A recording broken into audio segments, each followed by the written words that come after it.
Let's start this orange and partridge soft hackle by setting the hook in the vise, which is done. You either want a wet fly hook, or in a pinch you could use a dry fly hook, but preferably a wet fly hook. I'm going to start the thread base about 2 eye widths back from the hook eye. I'm not going to wrap all the way to the end of the bend like we did on some of the other flies. We're going to stop at a position where the thread hangs about even with the hook point. And then we'll wrap back forward to our starting position. Alrighty, now I've already prepared a feather.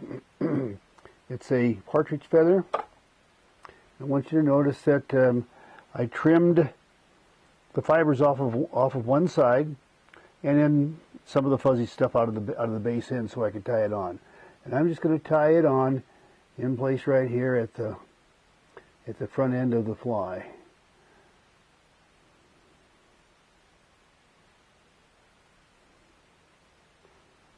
And we'll wrap, binding that stem about halfway back onto the body. And then I'm going to trim the waist end off. Okay, now we're just going to come back up to the front of the fly, and I'm going to capture a piece of gold wire and tie it to the bottom of the hook shank, just like we have on some of the previous flies.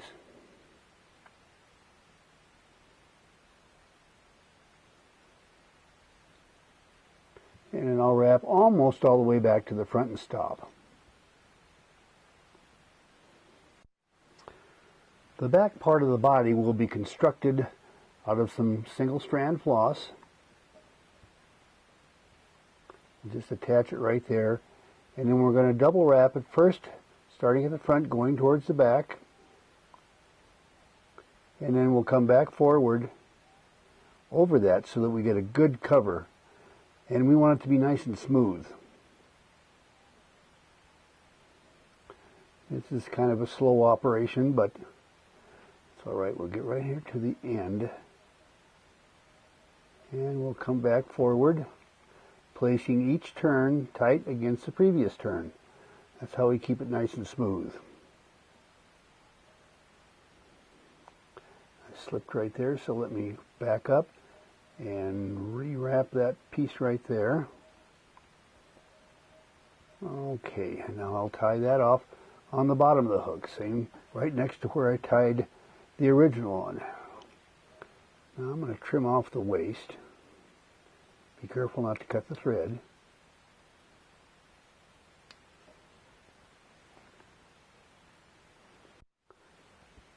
I'm going to reverse wrap the gold wire to form the rib, again spacing each turn so that it's evenly positioned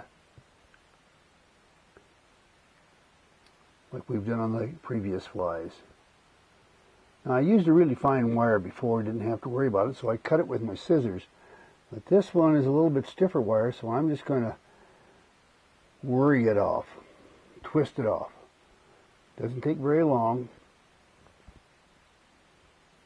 And it came free. And I'll take my fingernail and just tuck that down so it doesn't cut the thread, and overwrap that. The last part of our body is a tuft of hare's ear dubbing, and I'm just going to nurse out a little bit of that and twist it on the thread.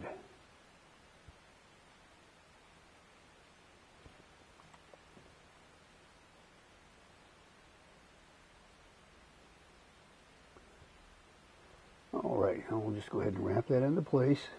We don't want it to be twisted up really tight. We want that to provide a pretty good ball of dubbing behind that hackle, because its purpose, besides to form the thorax, of course, is to provide a base to keep the hackle fibers standing up straight. I'm going to attach a hackle pliers and slowly nurse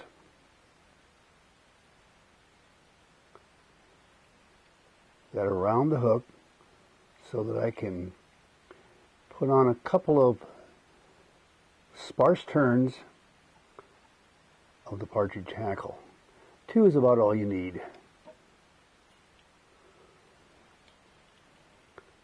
And I'll trim away the waste, set that down.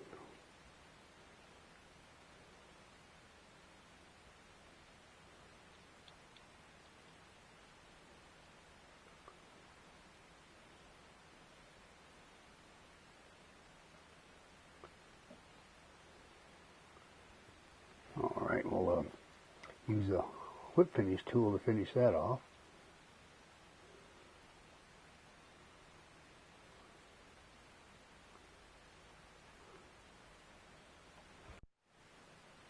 Well, it's evaluation time on this soft hackle. Okay, we've got an orange partridge soft hackle, and the first thing we need to look at is the overall appearance and the proportions. So the body goes back to the point, which is correct. Looks like we got about 1/3, 2/3 on the body. Also, the front 1/3 of the body, not the hook, but the body, is dubbing, and in the back 2/3 is the floss. Now that's about right, so we're good there. Okay, so we're looking then at the consistency, and we only have one fly, of course, so we don't need to grade that. Material selection to me looks appropriate. Yeah, we're dead on the material. And then we go to the body, and it looks nice and smooth and well done. Yep. So then we can go to the ribbing. Let's talk about that ribbing. That's supposed to be 4 to 5 turns. And in the picture as you see it here, there's 3 turns, and then actually there was 4 turns, but when we put the dubbing on, it slipped back a little bit. You can see that there's a 4th turn there, but it's hid under the dubbing. So, and in truth, we probably should have tried to do 5 turns. At least we were trying to be consistent on these videos. So, quite frankly, even though that's a good-looking rib, it's not enough numbers, and I'm going to knock off 2 points on that. Okay, we're down 2 points then. All right. Now we go then to the thorax. In the thorax, we kind of discussed it already with the 1/3 and 2/3, So and it looks pretty good, except we let it slip back and cover up one of our turns of ribbing, but that's... And it's nicely pulled out, looks buggy, so I think we're good on it. Now let's talk a little bit about the hackle. The hackle is supposed to be very sparse, with it slightly concave pointing towards the back. And that looks good. As we rotate it, you can see that it's fairly evenly spaced all the way around, and it's reasonably sparse. So, well, I'd say that hackle's good. And the head? The head is too big. It's too long. It's not too big. It's too long. I don't think it should be much longer than about the width of the hook eye. And this one's a hook eye and a half. So I'm going to knock off another point on that. Now, okay. So we got 3 points off of that guy. Okay, so we have a maximum of 24, so that gives it a score of 21, which is a pass, because 18 is the points needed. Yeah, minimum. And again, had I taken just a little bit of time to verify that the dubbing I put on for the thorax, I wouldn't have lost 2 points. It didn't slide over my ribbing. I wouldn't have lost 2 points in the ribbing. So, anyway, it only takes just a little bit of attention to detail on your part to make your evaluator happy.